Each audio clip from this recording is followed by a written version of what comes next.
Magandang gabi sa lahat ng mga kapatid, no, sa Panginoong Hesus. At ngayon, we will proceed to our next topic, no, sa ating subject nga Divine Healing Technician. And our topic for today, ang title is The Truth About Being Led by the Spirit, no? Or ang katotohanan tungkol sa pag-aakay ng Espiritu. Kung saan yung Espiritu ng Diyos, yun ang nag-aakay sa atin. No, kasi one of the functions of the Holy Spirit in one's believers is John chapter 16 verse 13. No, but when the Spirit of truth comes, He will lead you into all truth. No, kumbaga, yung function, number one function ng Holy Spirit sa atin is i-guide tayo ng banal na Espiritu sa katotohanan.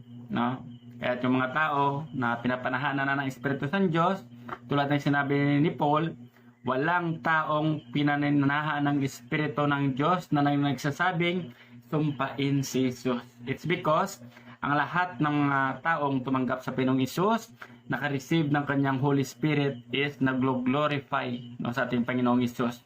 No, kaya kung minsan, no, may maririnig kayong ibang mga ngaral, yung frontline palaging si Jesus, pero ang ending ng kanilang mga topic is parang nagpawawalang saysay kay Jesus. So it means, yung mga taong ganyan is hindi talaga inaakay ng banal na Espiritu ng Diyos, no? Tapos sabi pa dito, no, being led by the Spirit means submitting to the Spirit guidance to avoid the deeds of the flesh and walk in the way of righteousness. No, ulitin ko no, being led by the Spirit means submitting to the Spirit's guidance to avoid the deeds of the flesh and walk in the way of righteousness. No, kumbaga ang daw yung ibig sabihin, yung katotohanan daw tungkol sa pag-akay ng Espiritu, kung saan yung Espiritu mismo ng Diyos is yung sa atin, nag-aakay, nag-guide, no, para ating maiwasan, no, ang mga gawa ng laman, no? Kumbaga sa Ilonggo pa, ang tanan nga mga unod-non nga mga butang, no, ginatalikdan mo sa bulig ng Espiritu Santo and walk in the way of righteousness. No, kung saan yung yung buhay mo kung dati is parang kang nalululong sa bisyo, nalululong ka sa immorality, but the moment na receive mo yung Panginoong Hesus at nililid, ginaguide ka ng Holy Spirit, kumbaga, unti-unti mo na yung na itataboy, hindi mo na ginagawa. Tapos, yung mga ginagawa mo ngayon is kumbaga, kung anong sabi sa Bible, sa salita ng Diyos, yun na yung ginagawa mo. No, kumbaga, may transition na nangyayari sa iyo. No? Kaya sabi ni Jesus, unless a man be born again. Unless a man be born again, he cannot enter the kingdom of God. Or unless a man be born again, he cannot lead by the Spirit of the Lord. No?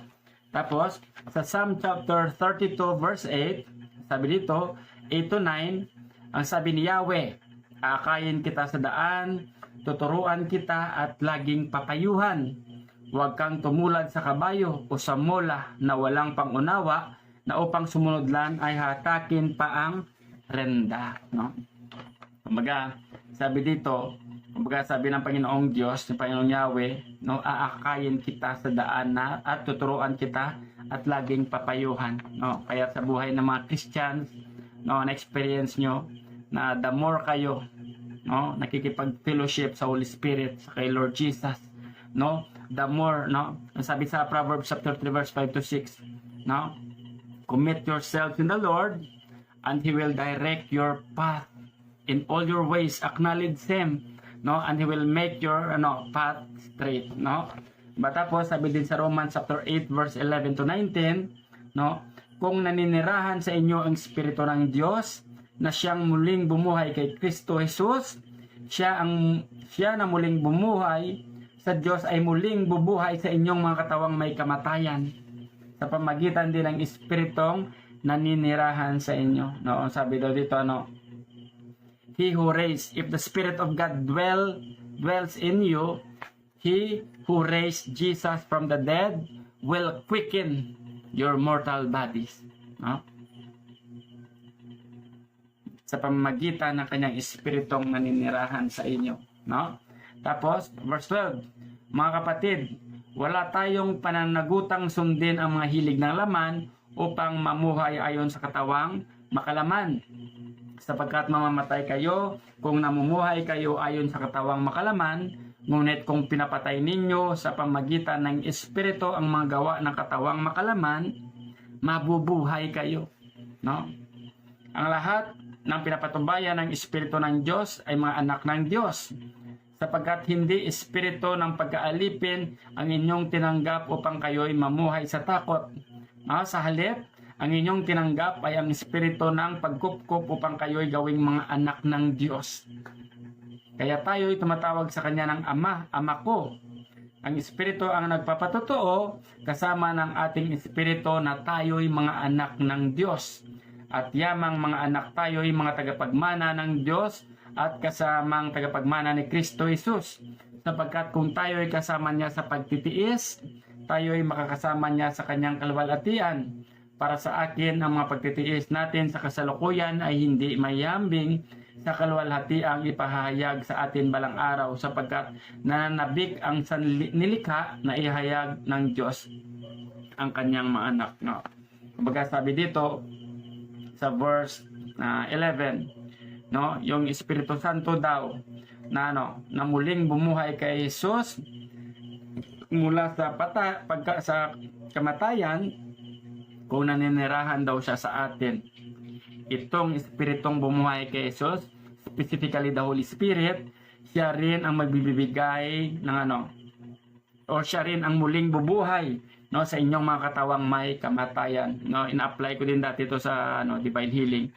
Yung espiritu ng Diyos kung sa iyo na sa mananampalataya, no, kahit may sakit ka pa, gagaling ka. It's because sabi dito, no, He will quicken your mortal bodies. No, maka-experience ka rin ng divine healing. Tapos ano pa? Bubuhay sa ating katawang may kamatayan. No? Kaya't lahat ng mga mananampalataya ng Panginoong Hesus, may muling pagkabuhay mula sa kamatayan. Wala na tayong pananagutan sundin ang mga hilig ng laman upang mamuhay ayon sa katawang makalaman.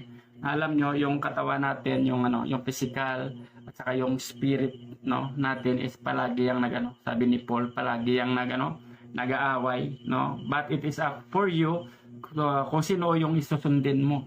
No, kung susundin mo yung yung laman mo, siyempre alam naman natin yung yung mga bunga ng laman is bisyo, immorality, drugs, pagsisinungaling, pagmamarites, no? Pero sabi ng ng salita ng Diyos, kung iyan ang susundin nyo is mamamatay kayo. But if you will walk according to the Spirit of the Lord, no, in His guidance, you will live. No? Experience nyo kahit nasa kamatayan ka pa, no? Nasa nasa cliff ka ng death. No? Kung sa Ilonggo pabla, sa pilas ka sang kamatayon, but the moment, no, you will recognize Jesus as your Lord and Savior, no, tapos receive yung kanyang Holy Spirit, you will receive your healing. No? John chapter 16 verse 13, no? Ngunit pagdating ng Espiritu ng katotohanan, papatnubayan niya kayo sa buong katotohanan, sapagkat ang sasabihin niya ay hindi mula sa kanyang sarili, kundi ang kanyang narinig at ipahayag niya sa inyo ang mga mangyayari sa inaharap. No, sabi dito niya, ni Lord Jesus, no? But when the Spirit of truth comes, specifically the Holy Spirit, He will guide you into all truth. For He will not speak on His own, but whatever He hears, He speaketh, and He will tell you things to come. No? Kaya maganda kung lahat tayo ay na-born again sa Espiritu. Because yung katotohanan, hindi isinasaysay sa atin lang ng tao, kundi yung Espiritu mismo ng Diyos, yung nagpapatoo sa ating Espiritu tungkol sa katotohanan. Kaya nga sabi niya, sabi ni Lord, na pag-receive nyo ng Holy Spirit, na wala nang tulad ng sabi sa Jeremiah, no? But the new covenant na ibibigay ko sa aking mga tao, sa mga Jewish or sa mga Israelites, hindi tulad ng covenant or ng agreement, no, na ibinigay ko sa mga Israelites during those times, no, sa nung nandun sila sa wilderness, but itatanim ko sa kanilang mga puso at lagi kong itatatak sa kanilang mga pag-iisip. Tapos sabi diyan na sa bagong covenant na ito, wala nang magsasabi pa sa tao na kilalanin mo yung Panginoon. It's because ako mismong Diyos yung magpapakilala sa Kanya, no? Matthew chapter 4 verse 1 to 11, no? Pagkatapos si Jesus ay dinala ng Espiritu sa ilang upang tuksoin ng dyablo.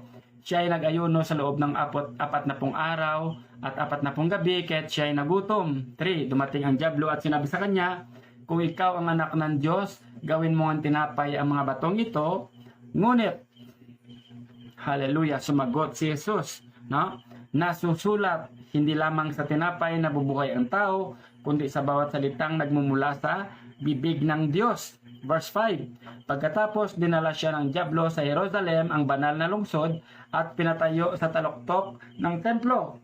Sinabi nito sa kanya, kung ikaw ang anak ng Diyos, magpatihulog ka sapagkat nasusulat, sa kanyang mga anghel ikay itatagubilin, at sa kanilang mga kamay ikay aalalayan, nang sa mga batoy paamoy hindi masasaktan. Ngunit sumagot si Jesus, nasusulat din naman, huwag mong susubukin ang Panginoon mong Diyos. Pagkatapos, dinala siya ng dyablo sa isang napakataas na bundok at ipinakita sa kanya ang lahat ng kaharian sa daigdig at ang karangyaan ng mga ito. Sinabi ng dyablo sa kanya, ibibigay ko sa iyo ang lahat ng ito kung magpapatira pa ka at sasamba sa akin. Verse 10, kaya't sumagot si Jesus, lumayas ka Satanas sapagkat nasusulat, ang Panginoon mong Diyos ang dapat mong sambahin at siya lamang ang dapat mong paglingkuran. 11. Pagkatapos iniwan na siya ng dyablo, dumating naman ang mga anghel at siya'y pinaglingkuran nila. No, dito natin makikita na yung Panginoong Yesus during the time na nag-fasting siya, hindi siya kumain ng 40 days, no? Umaga doon rin dumating yung tukso.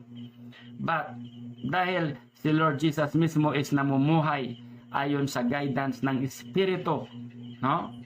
Because one of the functions of the Trinity, no? The Father, the Son, and the Holy Spirit, no? Tatlo sila na nagti-teamwork sa isang pagka-Diyos, no?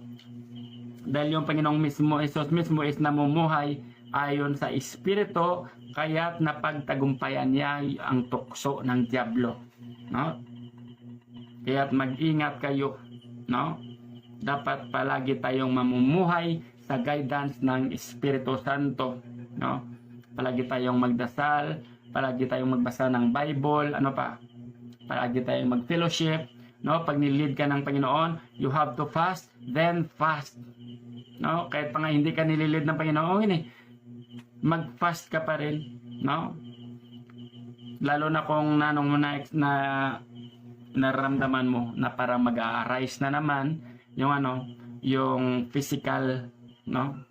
Yung flesh, no? You have to fast and you have to pray for you na hindi ka matukso, no? At sabi dito ng Panginoon, no? Nasusulat, hindi lamang sa tinapay na bubuhay ang tao, no? Kaya dapat, no, sa guidance din ng Holy Spirit, dapat bawat isa sa atin is nagbabasa ng Bible. Paano mo mapagtatagumpayan yung tukso, no? Kung hindi ka naman founded ng Word of God, no? Tulad ni Jesus, every time na tinutukso sa ng dyablo, yung palaging sinasabi ng Panginoong Hesus is nasusulat, no? Kaya dapat bawat isa sa atin is mag-read ng Bible. Tapos dito sa Acts chapter 16 verse 4 to 10, basahin ko rin. Sa bawat lungsod na kanilang dalawin, ipinaalam nila sa mga kapatid ang pasya ng mga apostol at mga pinuno ng iglesia sa Jerusalem at inuutos na sundin iyon. Kaya tumibay sa pananampalataya ang mga kaanib ng mga iglesia at araw-araw ay nadagdagan ang kanilang bilang sapagkat binawalan sila ng Espiritu Santo na mangaral sa lawigan ng Asya. Naglakbay sina Pablo sa lupain ng Phrygia at Galacia. Pagdating sa hangganan ng Mysia, papasok na sana sila sa Bitinia, subalit hindi sila pinahintulutan ng Espiritu ni Jesus, kaya dumaan sila ng Mysia at nagpunta sa Troas. No? Kaya gabihan nagkaroon si Pablo ng isang pangitain. Isang lalaking taga Macedonia ang nakatayo at nakiusap sa kanya, pumarito kayo sa Macedonia at tulungan ninyo kami. Pagkatapos ng pangitain iyon, gumayak agad kami sapagkat natiyak namin kami tinatawag ng Diyos upang ipangaral sa Macedonia ang magandang balita. No? Tapos din dito rin natin mababasa kung saan sa pamagitan din ng Espiritu Santo, sina Pablo binawalan na pumunta sa lalawigan ng Asya, kaya dapat sa atin every time that the Holy Spirit will convict us not to go there, you have to obey. It's because ang ayaw ng Espiritu ng Diyos na mapahama ka, kaya bawat isa sa atin dapat we have to discern, we have to be discernful, kung ang mga pinagagawa ba natin is naka-align sa salita ng Diyos, or ang mga lugar na pupuntahan natin is will ba ni Lord na pupunta tayo doon. Dapat maging discernful tayo even sa mga gamit. Kailangan ko ba to, Lord? Bakit ako humihingi ng ganito? Bigyan mo ako ng karunungan na kung hindi na lang importante, wag na lang, at saka kung hindi lang importante yung mga travel, Lord, wag na lang, because if we will not follow the guidance of the Spirit of the Lord or the Holy Spirit, we are exposing ourselves to terrible danger. Kaya sana'y bawat isa sa atin is ang palaging sumusunod sa Espiritu ng Diyos. Dito rin natin makikita na sa pamagitan din ng Espiritu ng Diyos, si Paul is naka-receive ng pangitain, vision, kung saan may isang lalaki taga Macedonia ang nakatayo at nakiusap sa kanya. Na-experience nyo din yan. Every time kahit uupo lang kayo, may mga visions, tapos sinasabi ng Panginoon, you have to pray for these people. You have to pray for this sa taong ito. But all you have to do is to follow the leading of the Holy Spirit. Tapos next. Tapos sabi din dito sa Psalm chapter 1 verse 6, sa taong matuwid, si Yahweh ang pumapatnubay, ngunit ang taong masama, kapahamakan ang hahantungan. Kumbaga sabi dito, yung whole chapter ng Psalm chapter 1 is, kumbaga ang highlight dito is, if tayo daw is palaging sumusunod sa Panginoong Hesus.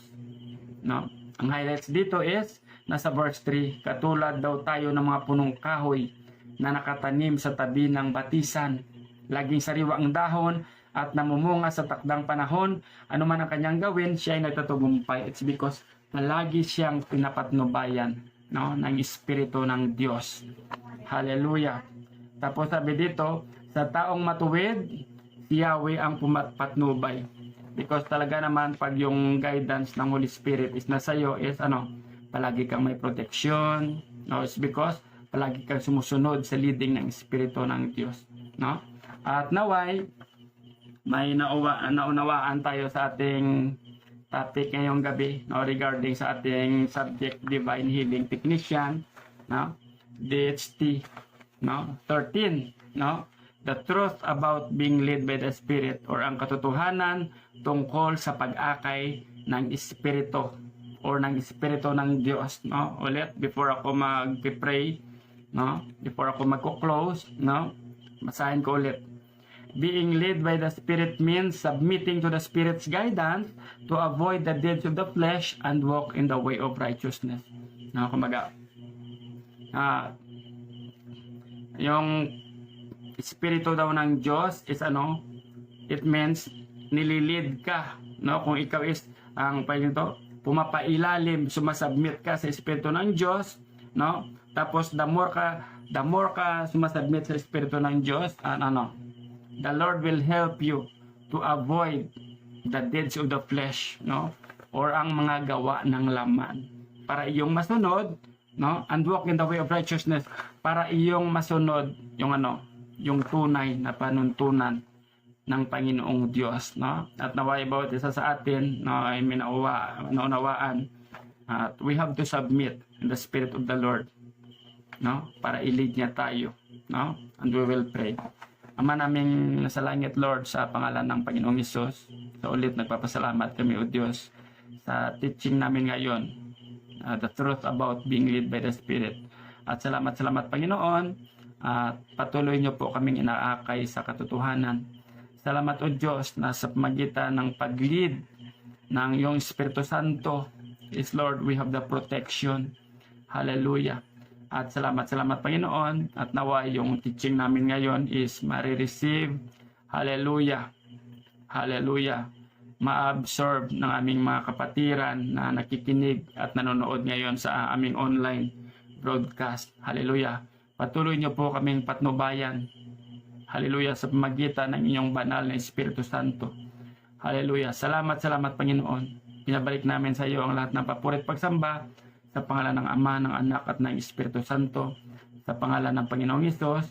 Amen. No?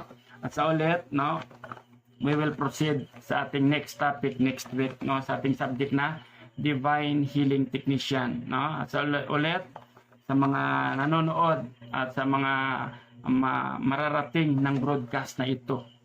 Magandang gabi sa lahat. To God be all the glory. Hallelujah.